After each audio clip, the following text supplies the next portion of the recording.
केवळ महाराष्ट्रावरच नाही तर देशाच्या राजकारणावर आपल्या कर्तृत्वाची छाप सोडणारे तसे अनेक राजकारणी आहेत। अशाच एका थोर व्यक्तिमत्वावर आधारित महानायक वसंत तू हा चित्रपट 27 नोव्हेंबर रोजी प्रदर्शित झाला। 1963 ते 1975 या काळात ज्या नावाचा दबदबा आपल्या राज्यात होता असे महाराष्ट्राचे मुख्यमंत्री वसंतराव नाईक यांच्या जीवनावर प्रकाशझोत टाकणारा हा सिनेमा।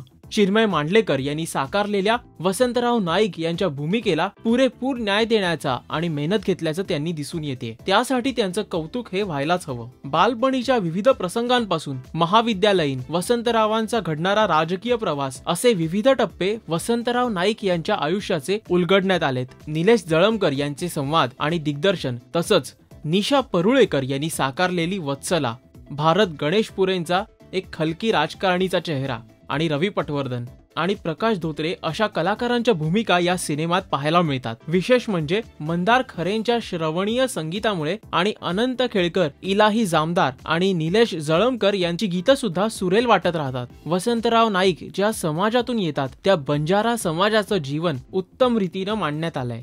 सोबतच बालकलाकारांनी आपली भूमिका योग्य रीतीने पार पाडलेली आहे।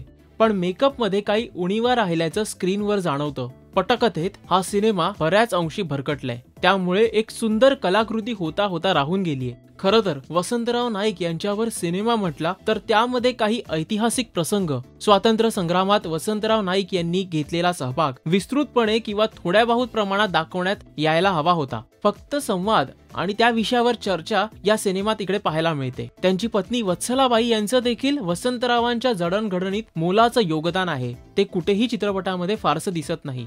केवळ सुरुवातीला त्यांची लव्ह स्टोरी कशी फुलत जाते आणि शेवटी काही प्रसंगांमध्ये त्या पाहायला मिळतात। खरं तर या प्रसंगावरच जास्त जोर दिल्याचं आपल्याला जाणवतं। राजकीय क्षेत्रात खेळले जाणारे डावपेच सोबतच त्यांचा खासगी आयुष्य दाखवण्यामध्ये चित्रपट तोकडा पडलाय। वसंतराव नाईक यांना फावल्या वेळेत पत्ते खेळायला आवडत, याचा संदर्भ आला असता तर सिनेमातील रंजकता आणखीन वाढली असती। सीन शूट करण्याचा खर्च वाचवण्यासाठी प्रोजेक्टर आणि जुन्या क्लिपिंग्स आणि जुनी छायाचित्र यामुळे सिनेमातील जिवंतपणाचा बाज संपुष्टात येतो। प्रकाश योजना छायाचित्रणात राहून गेलेल्या उणीवा देखील दिसून येतात। एखाद्या व्यक्तीच्या जीवन चरित्रावर सिनेमा बनवायचा म्हणजे सखोल अभ्यास, त्या व्यक्ती ज्या परिस्थितीत वावरल्यात याची इत्थंभूत माहिती सोबतच जीवनाच्या प्रत्येक टप्प्यावर घडलेल्या घटना हे येणं अपेक्षित असतं। महानायक वसंत तू साठी हा प्रयत्न व्हायला हवा होता, तो न झाल्यानं निर्मिती मूल्य सुमार ठरलीत असंच इकडे म्हणावं लागेल।